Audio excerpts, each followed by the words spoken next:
Hi friends, welcome to our channel. In today's video, I will show you how you can install Gmail application on your iPhone.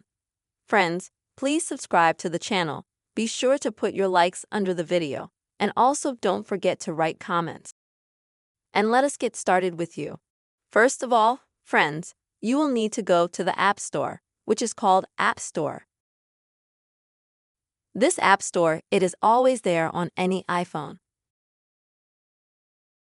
It is a factory app, you will be able to find it with ease. Once you open it, on the right-hand side at the bottom go to Search, and here type in Gmail.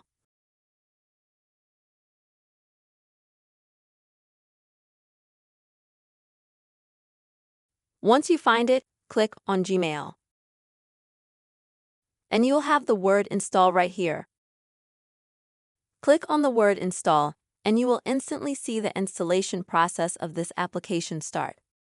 In terms of time, it will take this process about a minute, maybe a little bit more.